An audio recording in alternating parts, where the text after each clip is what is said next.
हाँ जी दोस्तों, क्या हाल है, क्या हाल है, क्या हाल है। I hope you are all doing really really well. दोस्तों, क्या करने वाले आज अपन बहुत ही माहौल रिवीजन करने वाले हैं for the chapter foreign contribution regulation act. और इस रिवीजन में हम इसके सारे अमेंडमेंट्स भी इनकॉर्पोरेट करके ही रिवीजन करेंगे। दोस्तों, शुरू करने के पहले मैं आप लोगों का एक कॉमनली आस्क्ड क्वेश्चन का जवाब दे देता हूं। सर, इस रिवीजन के हमको नोट्स कहां से मिलेंगे? दोस्तों, ये आपके सीए फाइनल के द अल्टीमेट सोल्यूशन का नोट्स का ही हिस्सा है। आप नीचे डिस्क्रिप्शन पे जाकर के इसको परचेज कर सकते हैं। अब सर, क्लास शुरू करते हैं। अगर आप लोगों को रिवीजन आगे चल करके जब भी पसंद आएगा, जब भी लगेगा यार क्या माहौल कवर हो गया, तो वीडियो को लाइक जरूर कर देना। अभी बिल्कुल भी जरूरत नहीं है। जब भी आपको वो फीलिंग आए ना अंदर से कि यार मजा आ गया रिवीजन देख करके, या मजा आ रहा है रिवीजन करते करते, तब वीडियो को लाइक करके मेरे को कमेंट पे जरूर बता देना, because your appreciation is my motivation. चलो शुरू करते हैं बिना किसी देरी के शुरू करते हैं। अरे, मैंने शुरू किया नहीं और ये खत्म हो गया। रुक जाओ, रुक जाओ एक सेकेंड। सर, एक ही सेकेंड रुक जाओ।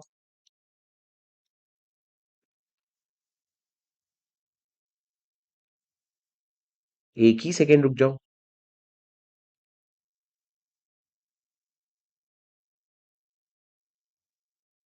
हाँ जी सर, चलो। आ, आजा भाई, आ गया। चलो गाइस, हम लोग क्या करने वाले हैं, फॉरेन कंट्रीब्यूशन रेगुलेशन एक्ट का रिवीजन करने वाले हैं सर। हम कोशिश करेंगे इसको 35 से 40 मिनट में खत्म कर दे। मेरी नॉर्मल से ज्यादा स्पीड रहेगी, बिकॉज ये चैप्टर आता है 4 नंबर का, उससे ज्यादा समय हमको देना नहीं है। सर, ये जो चैप्टर है ये किसको एप्लीकेबल है? ये एप्लीकेबल है to the whole of India, पूरे इंडिया में अप्लाई करता है। और ये उन सिटीजन ऑफ इंडिया को भी अप्लाई करता है जो इंडिया के बाहर है, या फिर जो इंडिया की कंपनीज है ना, उनकी अगर कोई बाहर सब्सिडरी, एसोसिएट या ब्रांच है, उनको भी अप्लाई करता है। क्या कहा मैंने? पूरे इंडिया को अप्लाई करता है। इंडिया के कुछ सिटीजन अगर इंडिया के बाहर है, उनको भी अप्लाई करता है। या इंडिया की कोई कंपनी जिसका सब्सिडरी, ब्रांच या एसोसिएट्स इंडिया के बाहर है, उनको भी अप्लाई करता है ये प्रोविजन। सर, इसमें कुछ इंपॉर्टेंट डेफिनेशंस हम लोगों को पढ़ने हैं। सबसे पहले मैं आपको बता दूं फॉरेन कंट्रीब्यूशन का डेफिनेशन क्या होता है। फॉरेन कंट्रीब्यूशन का डेफिनेशन ये होता है कि अगर आपको कोई भी तरह का डोनेशन, डिलीवरी या ट्रांसफर मिला, किस चीज का क्या मिला? डोनेशन, डिलीवरी या ट्रांसफर, किस चीज का? किसी आर्टिकल, करेंसी या सिक्योरिटी का। आर्टिकल, करेंसी या सिक्योरिटी का जो आपको किसी फॉरेन सोर्स से मिला है, फॉरेन सोर्स से मिला है, तो लॉ कहता है बेटा अगर फॉरेन सोर्स से तेरे को किसी आर्टिकल, करेंसी या सिक्योरिटी का डोनेशन, डिलीवरी या ट्रांसफर मिला है ना, तो उसको हम फॉरेन कंट्रीब्यूशन मानेंगे। सर, आर्टिकल के डेफिनेशन में पर इन्होंने बोला कि अगर आपको कोई आर्टिकल एज ए गिफ्ट मिल रहा है, और वो भी पर्सनल यूज के लिए मिल रहा है, किसके लिए? पर्सनल यूज के लिए मिल रहा है, जिसकी मार्केट वैल्यू जो है ना, वो अगर 1 लाख रुपए या उससे कम है ना, तो हमने बोला फिर उसको आर्टिकल मत समझना, फिर उसको गिफ्ट मत समझना, फिर उसको फॉरेन कंट्रीब्यूशन ही मत समझना। मतलब सर, चाहे किसी से भी, जरूरी नहीं है मेरे रिलेटिव से, किसी से भी अगर मेरे को फॉरेन कंट्रीब्यूशन मिल रहा है आर्टिकल के फॉर्म में, उसकी वैल्यू 1 लाख रुपए या उससे कम है, तो लॉ कहता है उसको भूल जाओ, उसको कोई कंसिडर करने की जरूरत ही नहीं है। सर, करेंसी में आपका आईएनआर भी आ जाता है और फॉरेन करेंसी भी आ जाता है। और सिक्योरिटी में वो सिक्योरिटी आते हैं जो फेमा एक्ट के अंदर या एससीआर एक्ट के अंदर डिफाइंड है। सर, उसके बाद मैंने बोला दो चीजें, एक तो डीम्ड फॉरेन कंट्रीब्यूशन कुछ होता है, और दूसरा कॉन्सेप्ट क्या होता है, एक डीम्ड फॉरेन कंट्रीब्यूशन और दूसरा कुछ चीजों को हम एक्सक्लूड करते हैं। क्या होता है sir deemed foreign contribution?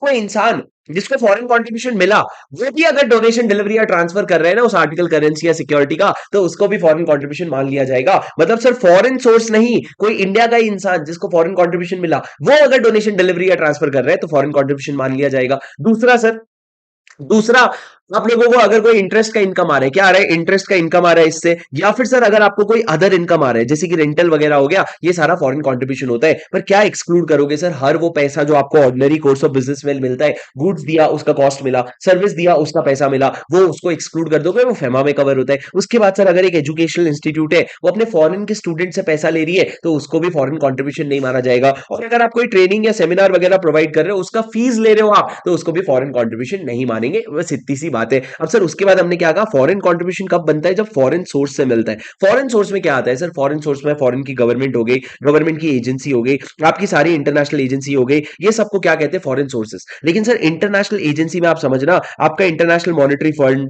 World bank, United nation, ये सारे लोग नहीं आते। मतलब इन लोगों को हम घर का मानेंगे, इनको हम फॉरेन सोर्स मानेंगे ही नहीं। पहला क्या हो गया सर? गवर्नमेंट या उसकी एजेंसी। फिर क्या हो गया? आपके इंटरनेशनल एजेंट्स। उसके अलावा और क्या हो गया सर? आपके फॉरेन कंपनी को भी फॉरेन सोर्स मानेंगे, मल्टीनेशनल कंपनी को भी फॉरेन सोर्स मानेंगे, सिटीजन आउटसाइड इंडिया मतलब इंडिया के बाहर का कोई सिटीजन है, इंडिया का सिटीजन नहीं, इंडिया के बाहर का जो सिटीजन है उसको भी क्या मानोगे, फॉरेन सोर्स मानोगे। लेकिन सर कोई इंडिया का सिटीजन है, इंडिया के बाहर रह रहा है, यानी कि एनआरआई है, क्या उसको भी फॉरेन सोर्स मानोगे? नहीं सर, एनआरआई दिल से तो हिंदुस्तानी है ना सर। फॉरेन सोर्स मतलब क्या, हर वो इंसान जो दिल से हिंदुस्तानी नहीं है। उसके बाद सर मैंने क्या कहा, सर एक इंडियन कंपनी को भी ना, एक इंडियन कंपनी को भी फॉरेन सोर्स मान लिया जाएगा अगर उसमें आधे से ज्यादा नॉमिनल वैल्यू इन्वेस्टमेंट किसका है पता है, बाहर के सरकार का, या बाहर के किसी यूनियन का, या बाहर के किसी सोसाइटी क्लब एसोसिएशन वगैरह का। अगर उनका उनका इंडिया, ये इंडियन कंपनी में मान लो ये रिलायंस है और इनका इन्वेस्टमेंट आधे से ज्यादा नॉमिनल वैल्यू का है ना, तो उस केस में हम क्या मानेंगे उसको, इस इंडियन कंपनी को फॉरेन सोर्स मान लेंगे।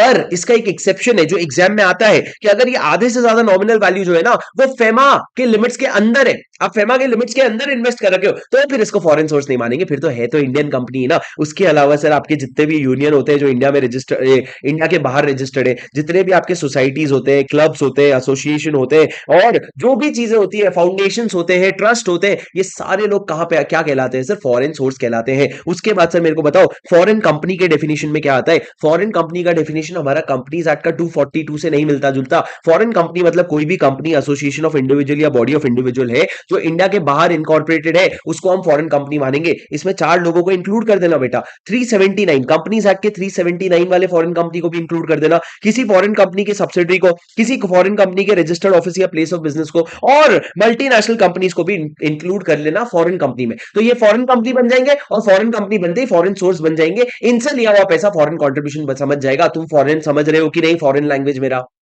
सर मैंने क्या कहा, इन लोगों को फॉरेन कंपनी मान लेना, फॉरेन कंपनी मानती फॉरेन सोर्स बन जाएंगे, फॉरेन सोर्स एसीएस देगा, आर्टिकल करेंसी या सिक्योरिटी, तो फॉरेन कंट्रीब्यूशन मान लिया जाएगा। सर अब मल्टीनेशनल कंपनी क्या होता है? मल्टीनेशनल कंपनी मतलब वो कंपनी जिसका सबसे पहला पॉइंट है तुम इनकॉर्पोरेट इंडिया के बाहर हुए हो, और उसके बाद या तो तुम्हारे सब्सिडरी या ब्रांचेस एक से ज्यादा कंट्री, दो से ज्यादा कंट्री में, या 2 कंट्री में है, या फिर तुम्हारा प्लेस ऑफ बिजनेस 2 या 2 से ज्यादा कंट्री में है। सर आप इंडिया के बाहर इनकॉर्पोरेट हुए हो एंड हैविंग सब्सिडरी और ब्रांचेस इन 2 और मोर देन 2 कंट्रीज, और having place of business in 2 और more than 2 countries will be considered as a multinational company। Sir क्या टेस्ला मल्टीनेशनल कंपनी है? हाँ। क्या हिंदुस्तान मल्टीनेशनल कंपनी है? नहीं। सर ये हो गया आपका फॉरेन कंट्रीब्यूशन, फॉरेन सोर्स और फॉरेन कंपनी और एमएनसी का डेफिनेशन। सर फॉरेन हॉस्पिटैलिटी क्या होता है? सर आपको अगर किसी भी तरह का ऑफर आया है कैश में या काइंड में, जिसके वजह से आपका ट्रैवलिंग, लॉजिंग, बोर्डिंग और medical expenses, travelling, lodging, boarding और मेडिकल एक्सपेंसेस ये सारे फ्री हो गए ना, तो ये सारे ऑफर को हम क्या बोलेंगे? Foreign hospitality. लेकिन सर अगर कैजुअल ऑफर है ना, तो उसको फॉरेन हॉस्पिटैलिटी नहीं बोलेंगे। ना offer which is purely a casual one, उसको फॉरेन हॉस्पिटैलिटी नहीं बोलेंगे। सर पर्सन के डेफिनेशन में कौन आता है? इंडियन इंडिविजुअल आता है, एसोसिएशन आता है, हिंदू अनडिवाइडेड फैमिली आता है।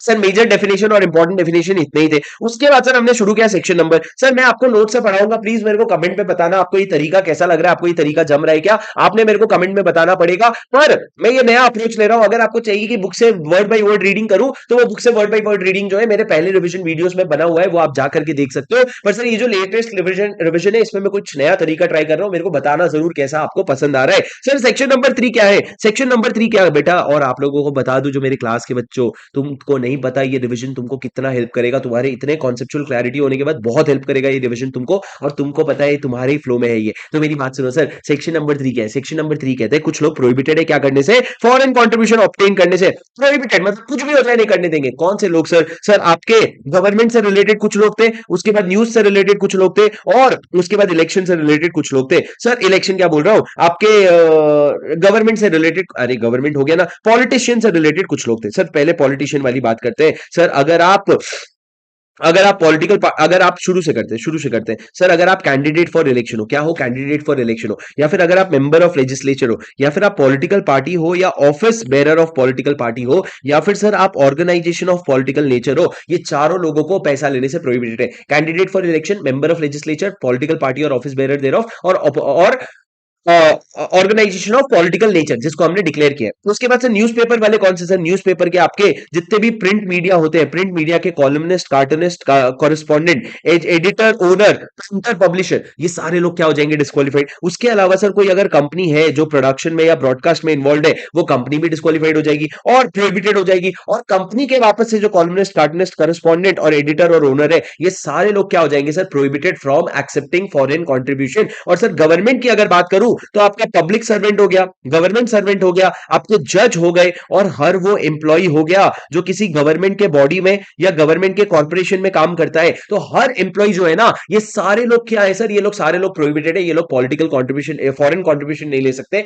डायरेक्टली भी नहीं ले सकते, इनडायरेक्टली भी नहीं दे सकते। इनडायरेक्टली मतलब क्या, अगर मैं एक ऐसा इंसान हूं जो फॉरेन कॉन्ट्रीब्यूशन लेके पॉलिटिकल पार्टी को दे रहा हूं तो मैं नहीं ले सकता। अगर मैं ऐसा इंसान हूं जो फॉरेन कॉन्ट्रीब्यूशन लेके पॉलिटिक्स पार्टी को नहीं किसी और को दे रहा हूं जो पॉलिटिकल पार्टी को जाके दे देगा, लॉ ने बोला नहीं ना यार, क्या मजाक कर रहे हैं, नहीं, घुमा फिरा के पैसे नहीं देने, इनडायरेक्टली भी फॉरेन कॉन्ट्रीब्यूशन एक्सेप्ट करना प्रोहिबिटेड है।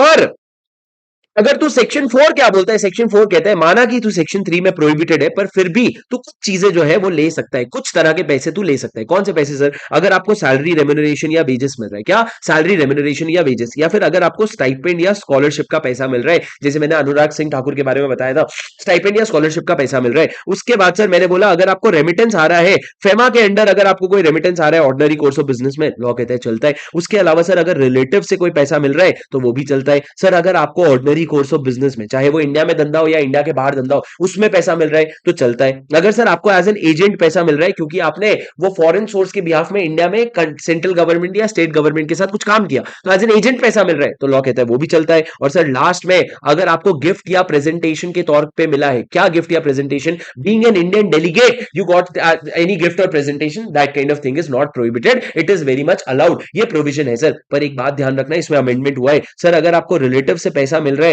वो 10 लाख रुपए उससे ज्यादा है ना, तो आप 3 महीने के अंदर FC1 फॉर्म फाइल करोगे। क्या फाइल करोगे, FC1। पहले ये 1 लाख और पहले ये 1 महीना हुआ करता था या 30 डेज हुआ करता था, अब ये 10 लाख और 3 महीना हो गया है सर। 10 लाख, 10 लाख रुपए, क्या कहा मैंने, 10 लाख रुपए, हाँ 10 लाख रुपए से ज्यादा, मैंने 10 लाख रुपए या उससे ज्यादा बोला, यहां पे सिर्फ 10 लाख रुपए से ज्यादा है। मतलब अगर आपका 10 लाख रुपए एग्जैक्ट होगा तो आपको डिक्लेरेशन नहीं देना पड़ेगा, 10 लाख से ज्यादा पे डिक्लेरेशन देना पड़ेगा। उसके बाद सर आ जाओ section number 5। Sir section number 5 क्या कहता है कि सेंट्रल गवर्नमेंट को अगर लगेगा ना, सेंट्रल गवर्नमेंट को अगर इच्छा होगी ना, तो वो क्या करेगा, हाँ सेंट्रल गवर्नमेंट को अगर कोई इच्छा होगी ना तो वो किसी ऑर्गेनाइजेशन को क्या कर देगा, organisation of political nature declare कर देगा। क्या डिक्लेयर कर देगा, ऑर्गेनाइजेशन ऑफ पॉलिटिकल नेचर। उसके लिए सर सेंट्रल गवर्नमेंट को भेजना पड़ेगा नोटिस। जब नोटिस आया ना तो ऑर्गेनाइजेशन के पास 30 डेज का टाइम है, 30 डेज के अंदर रिस्पॉन्ड करना। उसके बाद सर नोटिस का रिस्पॉन्ड जाएगा, उसके बाद सेंट्रल गवर्नमेंट ऑर्डर पास करके आपको organisation of political nature declare करेगा। सर अगर करेगा ना तो कितने दिन के अंदर, जिस दिन आपने नोटिस भेजा था ना, ये जो नोटिस आपने भेजा था उससे 120 दिन के अंदर अंदर कर देना। अगर 120 दिन के अंदर नहीं कर पाया ना, फर्दर 60 डेज तेरे को मिल जाएगा, पर तेरे को रीजन बताना पड़ेगा, पर इतने समय में तो कर देना। मतलब सर आप नोटिस भेजोगे, 30 दिन के अंदर रिप्लाई आएगा, शायद थोड़ा सा फर्दर एक्सटेंशन मिल सकता है, और आपको मैक्सिमम 120 दिन मिलेगा, पर आपको 60 दिन का और एक्सटेंशन मिल सकता है, रीजन बता देना। और उसके बाद आप क्या करोगे, इसको ऑर्गेनाइजेशन को organisation of political nature declare कर दोगे। Organisation of political nature declare करने के लिए सर आप ये देखना कि उसके पॉलिटिकल ऑब्जेक्टिव्स हो, कि उसके पॉलिटिकल गोल्स हो, कोई ऐसा यूनियन हो जो पॉलिटिक्स में पार्टिसिपेट करता है, जो पॉलिटिक्स को प्रीच करता है, या फिर सर कोई ऐसा स्टूडेंट का, वर्कर का यूनियन हो जो एक्टिव पॉलिटिक्स में पार्टिसिपेट करता है, किसमें, एक्टिव पॉलिटिक्स में। और या फिर सर हैबिचुअली नेचर उनका है कि रास्ता रोको, जेल रोक, रास्ता रोको, रोड रोको, जेल भरो, हड़ताल, भूख हड़ताल, ये सब चीजों में जो इन्वॉल्व होते हैं, ये सारे लोगों को हम क्या बोलेंगे बेटा, ये सारे लोग जो है ना, इन सबको organisation of political nature declare कर सकता है कौन, आपका सेंट्रल गवर्नमेंट। नाम जो है मैं यहां पे लूंगा नहीं, क्लास में चल जाता है। अब सर ये हो गया आपका सेक्शन 5, इससे ज्यादा दिमाग आपको लगाना नहीं है, बस ये चीजें आपको याद होनी चाहिए जो मैंने आपको लिख के बताया। उसके बाद सर आपका सेक्शन नंबर 6 आ जाता है। दोस्तों सेक्शन नंबर 6 किस बारे में बात करता है, मेरे को जरा बताओ ना सर।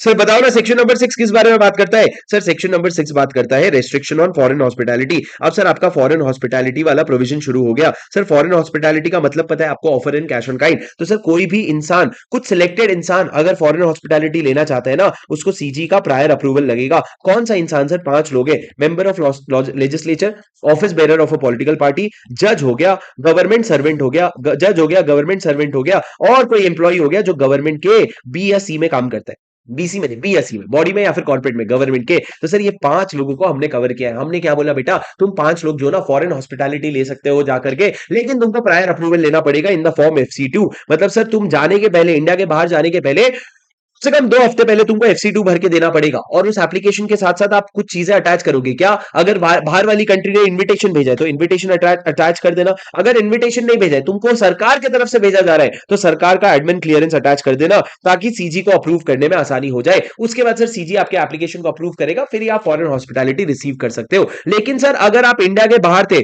और इंडिया के बाहर आपको सडन इलनेस हो गई, और सडन इलनेस की वजह से आपको इमरजेंट इमरजेंट मेडिकल एड की जरूरत पड़ गई, इमरजेंसी मेडिकल एड, तो क्या आप बोलोगे नहीं नहीं रुक जा भाई, FC2 फाइल करना है? नहीं सर, आप नहीं करोगे। आप क्या करोगे? आप पहले मेडिकल ट्रीटमेंट ले लोगे, फिर जिस दिन ये हुआ ना उसके 1 महीने के अंदर अंदर आप क्या करोगे? 1 महीने के अंदर अंदर आप FC2 फाइल करोगे सेंट्रल गवर्नमेंट को। लेकिन यहां पे भी इन्होंने एहसान किया, बोले यार 1 लाख रुपए या उससे कम का अमाउंट होगा ना, तो तेरे को FC2 फाइल करने की जरूरत नहीं है, बट अदरवाइज तेरे को फाइल करके बताना पड़ेगा क्या अमाउंट था, क्या सोर्स था, क्या पर्पस था, सारी चीजें तेरे को बतानी पड़ेगी कि क्या मेरे को मेरे माउथ कितना मेरे को माउथ टू माउथ ऑक्सीजन मिला, सारी चीजें तुमको उसको घुस घुस के बतानी पड़ेगी, जैसे कि तुम ही सारा कांड कर रहे हो दुनिया में।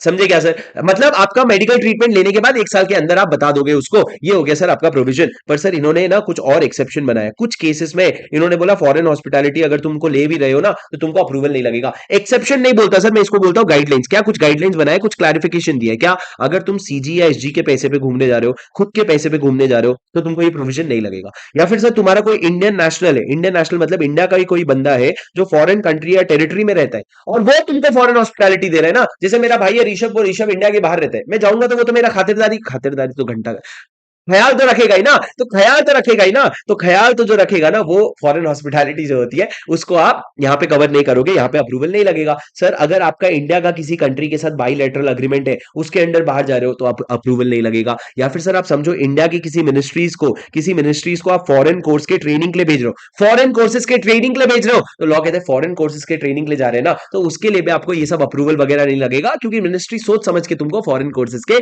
ट्रेनिंग के लिए भेज रहा है। सर ये तक हो गया सेक्शन 6। अब समझो सर सेक्शन नंबर 7 बहुत इंपॉर्टेंट है। सेक्शन नंबर 7 क्या कहता है कि बेटा अगर एक कोई पर्सन है जिसने रजिस्ट्रेशन ले रखा है, या फिर उसने प्रायर परमिशन लेकर के फॉरेन कंट्रीब्यूशन ऑब्टेन किया है, तो ये foreign contribution will not be transfer to any other person. ये फॉरेन कंट्रीब्यूशन जिस पर्पस के लिए आया है उसी पर्पस के लिए यूटिलाइज होगा, किसी को भी ट्रांसफर नहीं होगा। अरे सर पर सामने वाला रजिस्टर्ड इंसान है, नहीं, सामने वाले ने प्रायर परमिशन ले रखा है, नहीं, पर नहीं बोला ना, बस ट्रांसफर नहीं होगा। उसके बाद सर सेक्शन नंबर 8 क्या कहता है? सर आपके पास जो पैसा है उसको कहां भरो, मतलब क्या चीज के लिए यूज करोगे आप उसको? सर आप उसको प्राइमरीली यूज करोगे for the purpose for it which it was received. जब सर आप अपना एप्लीकेशन देते हो ना रजिस्ट्रेशन के लिए, तो उसमें आप पर्पस बताते हो, तो जो भी पर्पस है उसके लिए आप यूज करोगे। पर सर स्पेक्युलेटिव बिजनेस के लिए यूज मत करना। किसके लिए यूज मत करना? स्पेक्युलेटिव बिजनेस के लिए यूज मत करना। स्पेक्युलेटिव बिजनेस यानी कि क्या? अगर आप कोई ऐसा एक्टिविटी या इन्वेस्टमेंट में इन्वेस्ट कर रहे हो जहां पे अप्रिसिएशन या डेप्रिसिएशन का रिस्क है, और ये जो रिस्क है ना, this is directly linked to market forces.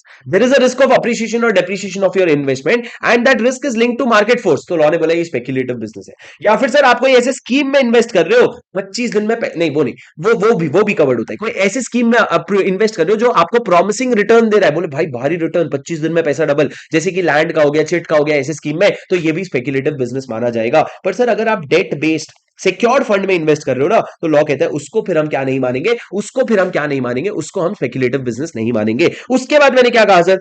उसके बाद मैंने ये कहा कि आपका जो एडमिन खर्चा है वो कितना होगा, तो लॉ ने कहा मैक्सिमम 20% का एडमिन खर्चा हो सकता है। सर एडमिन खर्चा यानी कि क्या बेटा? देखो बेटा, आपके अकाउंटिंग का खर्चा, आपके राइटिंग रिपोर्ट के राइटिंग और फाइलिंग का खर्चा, आपके लीगल एंड प्रोफेशनल फीस का खर्चा, आपके रिपेयर और रेंटल का खर्चा, आपके सैलरीज का खर्चा, यूटिलिटीज का खर्चा और व्हीकल के मेंटेनेंस का खर्चा, ये सारा खर्चा क्या होता है बेटा? ये सारा खर्चा आपका एडमिन खर्चा होता है। फिर से एडमिन खर्चा मैक्सिमम कितना? 20%। 20% से ज्यादा अगर करना है ना, कर सकता है, लेकिन सीजी का अप्रूवल पास करना पड़ेगा।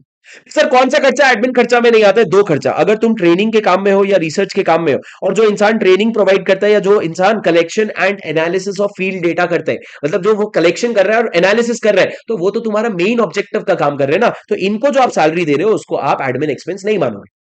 सिमिलरली सर किसी भी वेलफेयर ओरिएंटेड पर्सन को, मतलब क्या, अगर हॉस्पिटल है या आपका स्कूल है, तो उसमें आप हॉस्पिटल में डॉक्टर का खर्चा या स्कूल में टीचर का खर्चा, मतलब आपका जो ऑब्जेक्ट है ना उसके फर्दरेंस में, उसको बढ़ावा देने के लिए, बढ़ावा मतलब इन बढ़ावा मतलब तुम समझ रहे हो ना, वो नहीं, बढ़ावा देने के लिए अगर आप खर्चा कर रहे हो तो वो खर्चे को एडमिन खर्चा नहीं माना जाएगा। कौन सी दो चीजें सर? ट्रेनिंग और रिसर्च वाले के केस में सैलरी जो ट्रेनर है या फिर जो रिसर्च कर रहा है उसको, या फिर कोई भी वेलफेयर ओरिएंटेड ऑर्गेनाइजेशन में अगर आप फर्दरेंस ऑफ ऑब्जेक्ट, अपने ऑब्जेक्ट को बढ़ावा देने के लिए अगर आप कोई खर्चा कर रहे हो उसको एडमिन खर्चा नहीं मानेंगे। सर ये सेक्शन नंबर 8 था। सर सेक्शन नंबर 9 बकवास है, सीजी को पावर देता है कि सीजी तू किसी को प्रोहिबिट कर सकता है, किसी को बोल सकता है परमिशन ले, जो तेरे को करना है कर सकता है, बस तू हाई ईपीएफ का ध्यान रखना।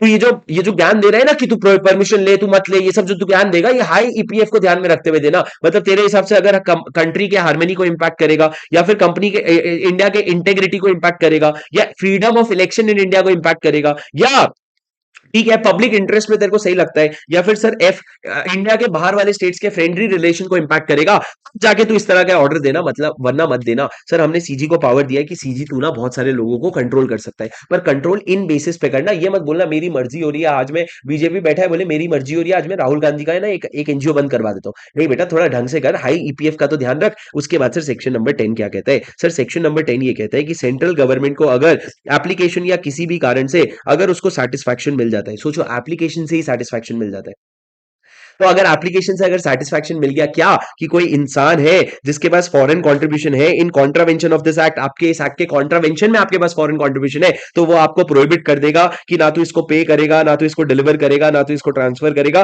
और ना ही किसी तरीके से भी तू इससे डील करेगा। You will not deal in this foreign contribution जब तक हम तुमको बोले।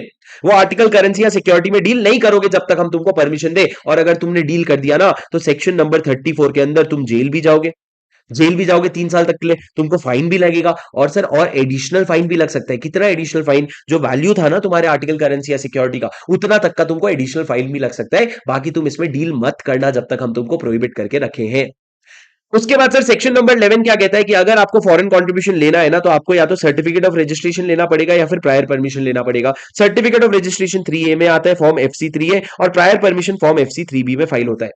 फिर सर अगर आपका सर्टिफिकेट ऑफ रजिस्ट्रेशन मिलने के बाद अगर आपने किसी भी तरीके से कॉन्ट्रावेंशन किया, कॉन्ट्रावेंशन मतलब क्या? अब आप फॉरेन कॉन्ट्रीब्यूशन अगर नहीं ले रहे हो, अगर आपने कॉन्ट्रावेंशन किया ना, तो लॉ कहता है बेटा कॉन्ट्रावेंशन अगर तू किया है ना, तो फॉरेन कॉन्ट्रीब्यूशन ना तो जो तूने लिया, जो तेरे पास आया था, ना तू उसको यूटिलाइज कर सकता है, और जो नहीं आया था ना तो उसको रिसीव कर सकता है। If you have made any contravention, the unreceived foreign contribution can not be received, the unutilised foreign contribution can not be utilised. ये एक बेसिक प्रोविजन है सर। सेक्शन 12 स्पेसिफिकली बोलता है क्या करोगे बेटा अगर तुमको फॉरेन कंट्रीब्यूशन लेना है। अगर एक पर्सन को फॉरेन कंट्रीब्यूशन लेना है तो उसको सर्टिफिकेट ऑफ रजिस्ट्रेशन या प्रायर परमिशन चाहिए होगा। उसके लिए वो जाएगा किसके पास? सेंट्रल गवर्नमेंट के पास। सर कैसे जाओगे सर्टिफिकेट ऑफ रजिस्ट्रेशन के लिए? सर आप ना ये दोनों करने के पहले आप क्या करोगे? सबसे पहले आप जाओगे और एक बैंक अकाउंट खुलवाओगे एसबीआई के न्यू दिल्ली के संसद मार्ग वाले ब्रांच में। इस अकाउंट का नाम होगा एफसीआरए अकाउंट। आपके जितने भी पैसे आने ना वो सब इसी अकाउंट में पैसे आएंगे, एक ही अकाउंट, इसके अलावा कोई अकाउंट नहीं खोलोगे जहां पे फॉरेन कंट्रीब्यूशन आएगा। बाहर से जितना भी पैसा मेरे फाउंडेशन को आ रहा है ना, इसमें आ रहा है, यहां से मैं अलग अलग अकाउंट में हालांकि यूज करने के लिए ले जा सकता हूं। अब सर ये जो एफसीआरए का अकाउंट खुल गया ना, उसके बाद मैं फाइल करूंगा एफसी फॉर्म FC3A। उसके बाद मैं फाइल करूंगा या तो फॉर्म FC3A अगर मेरे को रजिस्ट्रेशन चाहिए, या FC3B अगर मेरे को प्रायर परमिशन चाहिए। इसके साथ मैं फीस भरूंगा 10,000 रुपया और 5,000 रुपया, और इसके साथ बहुत सारे और अटैचमेंट दूंगा। और सर ये जो फॉर्म भरूंगा ना, उसमें मैं अपने एफसीआरए अकाउंट का नाम भी दूंगा, और उसके बाद ये देने के बाद सेंट्रल गवर्नमेंट को भेज दूंगा कि सेंट्रल गवर्नमेंट मेरे को अभी रजिस्ट्रेशन या प्रायर परमिशन दे दे। सेंट्रल गवर्नमेंट क्या करेगा? 90 दिन का टाइम लेगा, और 90 दिन के अंदर सर वो इंक्वायरी करेगा कि क्या तुम सेक्शन 12 सबसेक्शन 4 वाले कंडीशन मीट कर रहे हो। अगर हाँ तुम मीट कर रहे हो तो 90 दिन के अंदर वो आपको क्या करेगा? वो आपको सर्टिफिकेट ऑफ रजिस्ट्रेशन या प्रायर परमिशन प्रोवाइड करवा देगा। बट 90 दिन के नहीं कर पा रहे हैं ना, तो वो एक्सटेंशन ले सकता है, लेकिन उसको रीजन बताना पड़ेगा सामने से कि भाई तेरा एप्लीकेशन आया है, मेरे को पता है 90 दिन निकल गए, थोड़ा और टाइम दे, मैं ठीक करके तेरे को देता हूं। सर 12 सबसेक्शन 4 में आप चेक क्या करोगे? सर 12 सबसेक्शन 4 में आप 7 चीजें चेक करते हो। कितनी? 7 चीजें। पहले वाली चीज में आप क्या चेक करते हो? पहले वाले केस में आप चेक करते हो कि द पर्सन एप्लीकेंट, वो एप्लीकेंट जो है ना, वो एक्ट में कहीं कॉन्ट्रावीन तो नहीं हुआ है, वो कहीं बेनामी या फिक्टिटियस तो नहीं है, वो कहीं कन्विक्ट तो नहीं हुआ है। किस चीज के लिए कन्विक्ट सर? या तो कन्वर्जन ऑफ रिलीजन के लिए, या फिर कम्युनल टेंशन के लिए, वो अपनी कम्युनिटी में टेंशन ला रहे हैं, या फिर सर वो डाइवर्जन ऑफ फंड या मिस यूटिलाइजेशन ऑफ फंड के लिए तो लायबल नहीं है। उसके अलावा मैंने क्या कहा? आप क्या प्रोहिबिटेड इंसान तो नहीं हो? सेक्शन 3 वाले प्रोहिबिटेड इंसान तुमको कैसे परमिशन दे देंगे? उसके अलावा सर मैंने फिर क्या कहा, मेरी बात ध्यान से सुनो तुम। सर क्या तुम सेडिशन को प्रोपोगेट कर रहे हो? सेडिशन मतलब क्या? अपने सरकार के खिलाफ भड़काना, या तुम कहीं अनडिजायरेबल यूज तो नहीं करोगे ना? ये सातों जगह कहीं तुम अगर नहीं फंसोगे ना, तो हम आगे बढ़ेंगे। तुम एक्ट का कॉन्ट्रवेंशन नहीं किए हो, बेनामी नहीं हो, कन्विक्ट नहीं हुए हो, डाइवर्जन ऑफ फंड नहीं करोगे, प्रोहिबिटेड नहीं हो, सेडिशन को प्रोपिगेट नहीं कर रहे हो और अनडिजायरेबल या पर्सनल यूज तो नहीं करोगे फंड्स का। उसके बाद हम देखेंगे क्या तुम कोई रीजनेबल एक्टिविटी कर रहे हो अपने प्रॉमिस्ड फील्ड में, क्या तुम कोई रीजनेबल प्रोजेक्ट कर रहे हो, ढंग का कोई काम कर रहे हो जो तुम चूज फील्ड है तुम्हारा एजुकेशन वगैरह। चौथा, अगर तुम इंडिविजुअल हो ना, हम ये देखेंगे तुम कभी भी कन्विक्ट नहीं हुए हो और कभी भी प्रोसिक्यूट नहीं हुए हो। और अगर इंडिविजुअल के अलावा कोई और है ना, तो तुम्हारे जो ऑफिस बेरर और डायरेक्टर है उनके बारे में चेक करेंगे तुम कभी भी कन्विक्ट नहीं हुए हो या प्रोसिक्यूट नहीं हुए हो।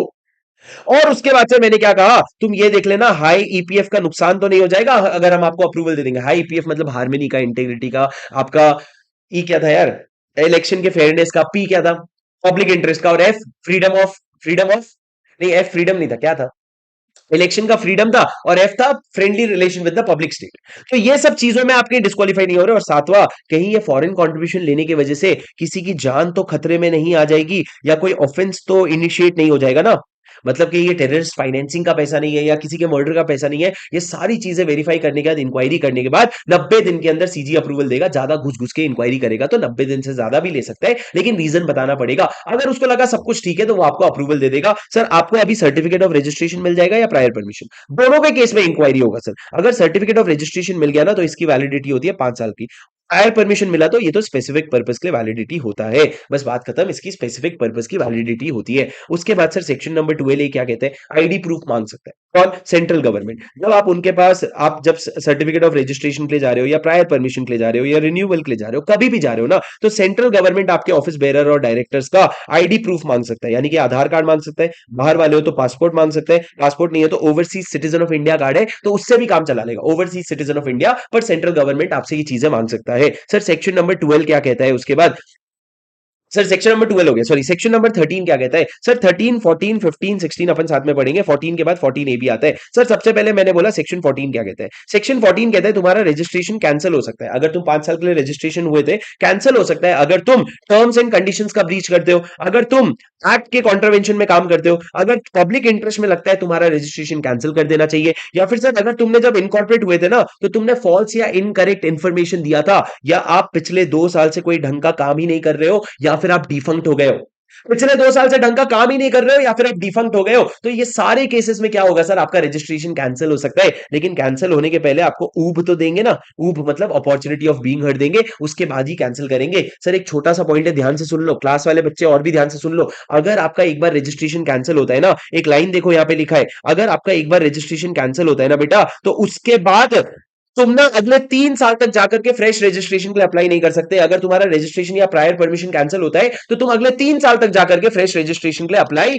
नहीं कर सकते। ये बहुत इंपॉर्टेंट पॉइंट है। उसके बाद मैंने क्या कहा सर, ये सेक्शन नंबर, ये हो गया सेक्शन नंबर 14 जो कैंसिल की बात करता है सर। लेकिन कैंसिल होने के प्रोसेस में अगर आपको लगता है इंक्वायरी करनी और इंक्वायरी लंबा चलेगा तो क्या हो सकता है सर, आपका सेक्शन नंबर 13 में आपका लाइसेंस सस्पेंड हो सकता है। सर सस्पेंड कब होगा, सस्पेंड 180 दिन के लिए होगा, पेंडिंग कैंसिलेशन, पेंडिंग कैंसिलेशन, और 180 दिन का फर्दर 180 दिन का एक्सटेंशन भी हो सकता है। सर जब आपका लाइसेंस कैंसिल होगा ना, तब उस समय आप एक भी रुपया रिसीव नहीं कर सकते फॉरेन कंट्रीब्यूशन, पर अगर करना है ना तो सीजी का अप्रूवल ले लेना, और रुपया एक भी यूटिलाइज नहीं कर सकते फॉरेन कंट्रीब्यूशन का, पर अगर आपको करना है ना तो 25% तक आप कर सकते हो सीजी के अप्रूवल से, पर बाकी 75% तो बिल्कुल भी नहीं कर सकते आप। बाकी 75% बाजू में रख दे भाई, अगर सस्पेंशन हट जाएगा तो यूज कर लेना, और अगर सस्पेंशन हटेगा नहीं, तेरा अगर कट जाएगा मतलब क्या, तेरा रजिस्ट्रेशन कैंसिल हो जाएगा, तो फिर सर ये 75% आप तो यूज नहीं करोगे, ये पैसा हम कहीं पे ट्रांसफर कर देंगे, उसके बारे में पढ़ते हैं। पर सर सेक्शन नंबर 13 क्या कहता है, सस्पेंशन, 14 क्या कहते हैं, कैंसिलेशन।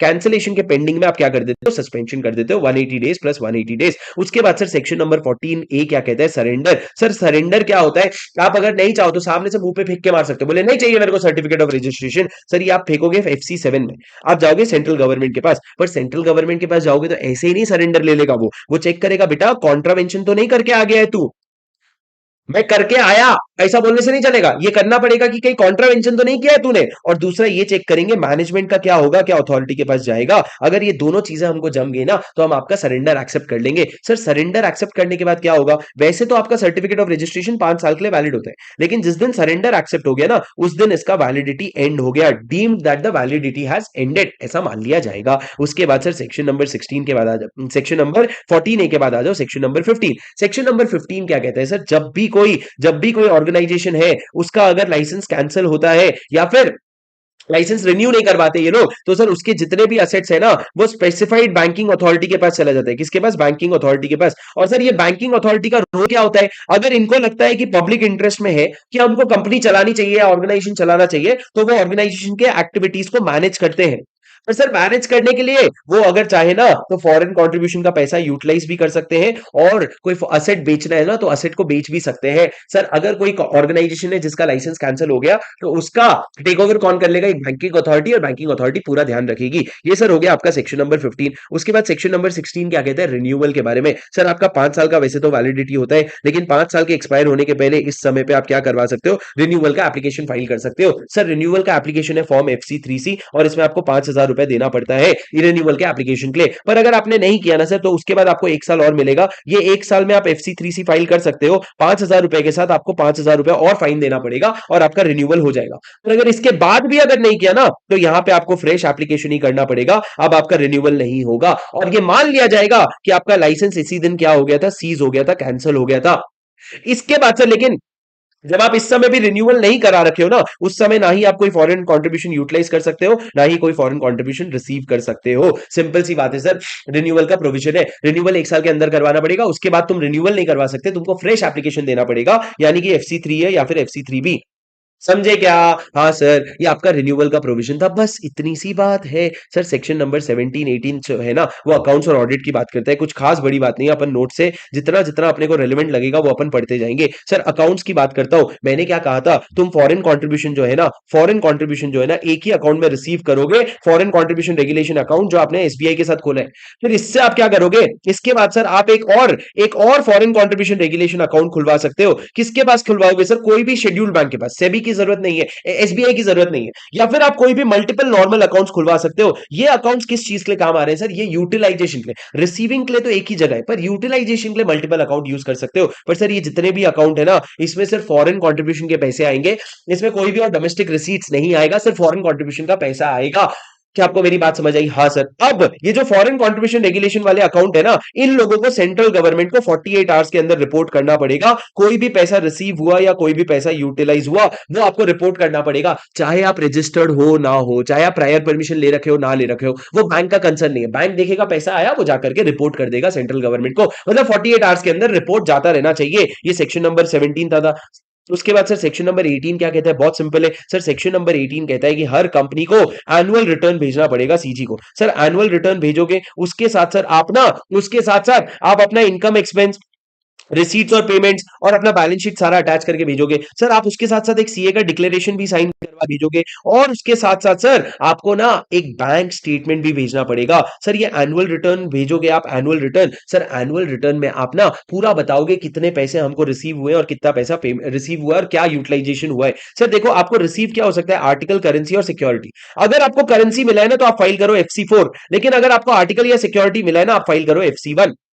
आर्टिकल या सिक्योरिटी मिला है तो FC1, वरना करेंसी मिला है तो FC4 फाइल करो, और FC4 के साथ ये सारे अटैचमेंट करना, और अटैचमेंट करके तुमको बताना पड़ेगा। सर ये बैंक स्टेटमेंट कौन सा होगा? ये बैंक स्टेटमेंट होगा वो जो एक्सक्लूसिव SBI वाला बैंक है ना, जो एक ही अकाउंट जहां पे तुम पैसा रिसीव कर सकते हो, उसका बैंक स्टेटमेंट होगा। और सिर्फ स्टेटमेंट से काम नहीं चलेगा, उसमें आपको वहां के ऑफिसर का साइन भी रखना पड़ेगा। और सर ये जो स्टेटमेंट है ना, आप इसको 6 साल तक प्रिजर्व करके रखोगे। कितने साल तक? 6 साल तक प्रिजर्व करके रखोगे।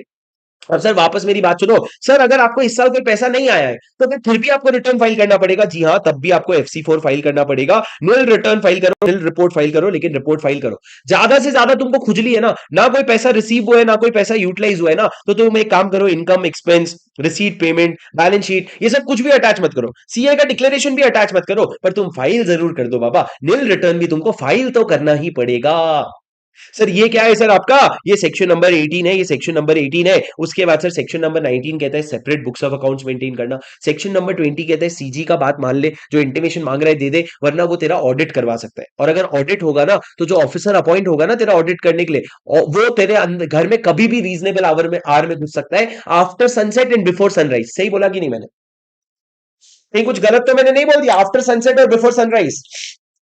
सर मैंने गलत बोला, मैंने क्या बोला, after sunrise and before sunset कभी भी रीजनेबल आवर में घुस सकता है वो तुम्हारे ऑफिस में, क्या करने के लिए, ऑडिट करने के लिए। उसके बाद सर सेक्शन नंबर 21 क्या कहता है, इंटीमेशन फॉर इलेक्शन। अगर आप एक कैंडिडेट फॉर इलेक्शन बने हो ना, तो आपने पिछले 180 दिन में जितना भी फॉरेन कॉन्ट्रीब्यूशन लिया है वो आप अगले 45 दिन के अंदर डिक्लेरेशन दे दोगे सेंट्रल गवर्नमेंट को। सर सेक्शन 22 बिल्कुल भी इंपॉर्टेंट नहीं है सर। 28 से एडजुडिकेशन की बात होती है सर, ऊपर ऊपर से सुन लो, बहुत ज्यादा इंपॉर्टेंट प्रोविजन खत्म हो गए, अब बेसिक बेसिक प्रोविजन है सर। कॉन्फिस्केशन की बात क्या है, अगर आपने सेक्शन 25 में कोई आर्टिकल, करेंसी या सिक्योरिटी सीज किया है तो सर उसका कॉन्फिस्केशन का ऑर्डर पास हो सकता है अगर ये प्रूव हो गया कि तुमने कॉन्ट्रावेंशन में वो अक्वायर, कॉन्ट्रावेंशन में तुमने वो आर्टिकल, करेंसी या सिक्योरिटी लिया था। अब सर एडजुडिकेशन करेगा कौन, सर डिपेंड करता है। देखो अगर 10 लाख के अंदर का आर्टिकल, करेंसी या सिक्योरिटी है तो असिस्टेंट सेशन जज या उसके ऊपर का कोई बंदा। लेकिन अगर कोई बिना लिमिट के, अगर आप देखोगे मतलब 10 लाख के ऊपर का भी अगर आपको करवाना है ना, तो आप जाओगे कोर्ट ऑफ सेशन में, कोई इंडिविजुअल बंदा नहीं, सेशन कोर्ट के पास जाओगे और वो क्या करेगा, आपका डिसीजन लेकर के डिसाइड करेगा आपने कॉन्ट्रावेंशन में लिया है कि नहीं लिया है। सर पर कोई भी ऑर्डर कॉन्फिस्केशन का नहीं जाएगा जब तक opportunity of being heard they दिया ना जाए,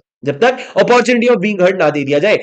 अपील और रिवीजन की बात करें सर, अपील किसके पास लेके जाओगे, अगर आप असिस्टेंट सेशन जज हो तो आप लेके जाओगे कोर्ट ऑफ सेशन के पास, अगर आप कोर्ट ऑफ सेशन हो तो आप लेके जाओगे हाई कोर्ट के पास। 1 महीने के अंदर लेके जाओगे, 1 महीने का और एक्सटेंशन मिल सकता है। उसके अलावा सर अगर सीजी ने ऑर्डर दिया है सेक्शन 5 में, 12 में या 14 में, 5 क्या है सर, अगर आपका organisation of political nature declare हुए। 12 क्या है सर, अगर आपका, 12 क्या है बेटा, अगर आपका रजिस्ट्रेशन मना कर दिया उसने, या 14 में रजिस्ट्रेशन कैंसिल कर दिया, तो उस केस में अपील लेके जाओगे किसके पास, सीजी के पास, 60 डेज के अंदर। कितने दिन के अंदर, 60 डेज के अंदर। अब सर यहां पे अमेंडमेंट है, मेरी बात ध्यान से सुनना सर। सीजी का अपील का रिवीजन हो सकता है, क्या कहा मैंने, रिवीजन हो सकता है of the order of CG. Sir CG ने अगर कोई ऑर्डर दे दिया, आपका मान लो लाइसेंस उसने कैंसिल कर दिया, सर वो उस ऑर्डर का रिवीजन हो सकता है दो तरीके से, सुओ मोटू और on an application made by any person. Suo motu मतलब खुद से भी कर सकता है, लेकिन खुद से जब कर रहा है 1 साल के अंदर करना पड़ेगा। या किसी इंसान ने एप्लीकेशन दिया तो आप क्या कर सकते हो, अपने ऑर्डर को आप रिवाइज कर सकते हो। लेकिन सर मेरी बात ध्यान से सुनो, ऑर्डर रिवाइज नहीं कर सकते अगर आपका ऑर्डर अपील में गया है, या अपील में जाने का टाइम अभी बचा है, या फिर आपने अपने अपील का राइट वेव नहीं किया है, तो इसको ऑर्डर को रिविजन नहीं कर सकते। अब सर मेरी बात सुनो, सबसे इंपॉर्टेंट पॉइंट है एप्लीकेशन। मतलब सेंट्रल गवर्नमेंट अपना ऑर्डर कब रिवाइज करेगा, जब इसको एप्लीकेशन आएगा। एप्लीकेशन कोई दे रहा है, कौन दे रहा है, कोई भी अग्रीव्ड पर्सन दे रहा है सर, लेकिन इलेक्ट्रॉनिक फॉर्म में। अब सर ये इलेक्ट्रॉनिक फॉर्म वाली जो एप्लीकेशन है ना, इस पे थोड़ा सा क्लैरिफिकेशन आया। क्या क्लैरिफिकेशन आया सर, इन्होंने कहा एप्लीकेशन कौन देगा, हर वो इंसान जो रजिस्टर्ड है और जो अग्रीव्ड है, जिसके साथ गलत हुआ। सर वो एप्लीकेशन कैसे देगा, वो एप्लीकेशन एड्रेस करेगा मिनिस्ट्री ऑफ होम अफेयर्स के सेक्रेटरी को। और क्या फिजिकल फॉर्म में दे सकता है, नहीं सर, 15 अगस्त 2022 से फिजिकल फॉर्म में नहीं दे सकता। उसको क्या करना पड़ेगा, उसको ऑनलाइन ही देना पड़ेगा। सर क्या प्रोसीजर है, तुम जाओ एफसीआरए ऑनलाइन के वेबसाइट पे, वहां पे तुम सर्च करो सर्विस अंडर एफसीआरए, वहां पे रिवीजन एप्लीकेशन का सेक्शन होगा, वहां पे फाइल कर देना। सर क्या उसके बाद फिजिकल भेजना जरूरी है, अरे बोला ना नहीं भेजना है, समझ नहीं आ रहा क्या, फिर ऑनलाइन फाइल करूंगा फिर उसका प्रिंट निकाल के जाके दूंगा मैं फिजिकली। अरे छोड़ना चंपकलाल गधा, बनो ना थोड़ा तुम टप्पू, कैसी हरकतें कर रहे, बोले भाई जाने दे। उसके बाद मैंने क्या बोला, कोई स्पेसिफिक फॉर्मेट है क्या, कोई फॉर्मेट नहीं है, प्लेन पेपर में कोरा कागज में लिख दिया नाम दे, कोरा कागज में तुम लोगों ने लिखना है और उसको साइन करके अपलोड कर देना है। सर क्या जस्टिफिकेशन देना जरूरी है, जी हाँ। क्यों आप रिवीजन ऑर्डर मांग रहे हो, उसका जस्टिफिकेशन देना बहुत जरूरी है। 3,000 रुपए का फीस होगा। और टाइम लिमिट क्या होगा सर, 1 साल का टाइम लिमिट होगा। मतलब जब आपको ऑर्डर मिला ना, उसके 1 साल के अंदर ही आप एप्लीकेशन दे सकते हो, उसके बाद एप्लीकेशन नहीं दे सकते। उसके बाद सर कुछ आपके इंपॉर्टेंट ऑफेंसेस के पेनल्टी है, मेरी बात ध्यान से सुनना। सर अगर आपने फॉल्स इंटीमेशन दिया सेक्शन 9 या सेक्शन 18 में, गलत इंटीमेशन दिया, या फिर सर आप सर्टिफिकेट या प्रायर परमिशन मांग रहे हो गलत तरीके से, तो आपको 6 महीने तक की जेल होगी और फाइन भी लग सकता है, या दोनों भी। फाइन का कोई लिमिट नहीं है, पर 6 महीने तक की जेल होगी अगर आप गलत इंफॉर्मेशन दे रहे हो। उसके बाद सर सेक्शन नंबर 34 क्या कहता है, अगर तुम पे सेक्शन नंबर 10 में हमने बोला था डील मत करना है ये प्रॉपर्टी में, और तुम डील करते हो तो पेनल्टी लगेगा, ये मैंने वहीं पे लिख दिया है। 35 क्या कहता है, अगर तुम फॉरेन कॉन्ट्रीब्यूशन लेते हो इस एक्ट के कॉन्ट्रावेंशन में, तो 5 साल तक का जेल होगा और फाइन भी हो सकता है। सर ये सब याद करने वाली चीज है, इसमें मैं बहुत ज्यादा वैल्यू एड तुम्हारी लाइफ में कर नहीं सकता। क्या कहा सर मैंने फिर, अगर a person who does not omit to do an act making article, currency और security in his position liable to confiscation, the court trying such person में, अगर आप कोई ऐसी हरकत करते हो जिससे कॉन्फिस्केशन हो जाए, तो कोर्ट जो है आपको 5 गुना तक का क्या लगा सकता है, लगाम लगा सकता है, और ₹1,000 which ever is higher if the article currency is not available for confiscation. मतलब सर 5 गुना तक पैसा लगाएंगे या 1,000 रुपया, अगर आर्टिकल जो है कॉन्फिस्केशन के लिए अवेलेबल नहीं है। कोई भी ऐसा सेक्शन जहां पे सेपरेट पनिशमेंट नहीं है, 1 साल तक का जेल और फाइन तो रख ही ले तू, ठीक है। और सर अगर सेक्शन 35 या 37 में फिर से कन्विक्ट हुए, बार बार कन्विक्ट हो रहे हो, तो सर आप अगले 5 साल तक फॉरेन कंट्रीब्यूशन नहीं ले सकते from the date of subsequent conviction. उसके बाद सर, उसके बाद इंपॉर्टेंट सर, लास्ट आपका सेक्शन नंबर 41 है, कंपाउंडिंग ऑफ ऑफेंस का कहता है सर, आपका प्रोसिक्यूशन शुरू होने के पहले आप अपने कंपाउंडिंग का एप्लीकेशन फाइल कर सकते हो। अगर कंपाउंडिंग का एप्लीकेशन एक बार एक्सेप्ट हो गया ना, उसके अगले 3 साल तक फिर आप कंपाउंडिंग का एप्लीकेशन नहीं फाइल कर सकते। पर 3 साल के बाद फाइल करोगे ना, तो ऐसा लगेगा फ्रेश ऑफेंस किया है और आप फिर से कंपाउंडिंग करवा सकते हो। कंपाउंडिंग सिर्फ वही ऑफेंस का होता है जिसका सिर्फ ओनली इंप्रिजनमेंट सजा नहीं है, ओनली इंप्रिजनमेंट के अलावा जो भी सजा है वो वाले सजा का कंपाउंडिंग होता है। और कंपाउंडिंग होने का 3 साल तक सेम ऑफेंस मत करना, और अगर 3 साल के बाद करोगे तो ऐसा मानेंगे वाह नया ऑफेंस किया है, फिर से किया है, फ्रेश, फिर से कंपाउंडिंग कर सकते हैं। और सर लास्ट में क्या लिखा है, अगर सर आपका एक बार कंपाउंडिंग हो गया ना, फिर आपका प्रोसिक्यूशन नहीं होगा उस सेम ऑफेंस के लिए। सर कंपाउंडिंग के एप्लीकेशन का फीस क्या रहेगा, 3,000 रुपए, 3,000 रुपए आपका फीस रहेगा। ये पूरा आपका कॉम्प्रिहेंसिव रिवीजन है दोस्त, ये पूरा कौन सा रिवीजन है, एफसीआरए का रिवीजन है। उम्मीद है आप लोगों को समझ आया होगा। मैंने क्या बोला था, जिस पॉइंट पे भी आपको लगा मजा आ गया तो लाइक जरूर कर देना दोस्तों। भगवान मेरी आपसे दुआ है, हर वो इंसान जो इस वीडियो को लाइक करे उसको एक मार्क्स एफसीआरए में एक्स्ट्रा दिलवा देना भगवान, ये मेरी दुआ है दोस्तों। उम्मीद है आपको रिवीजन बहुत अच्छा लगा होगा, आई रियली होप, क्योंकि कुछ नया हमने ट्राई किया और हमने बहुत लिमिटेड समय में आपका रिवीजन खत्म भी करवा दिया। So I hope you must have really enjoyed it. I will see you in the next video. Until then please take care, bye bye, see you, good night.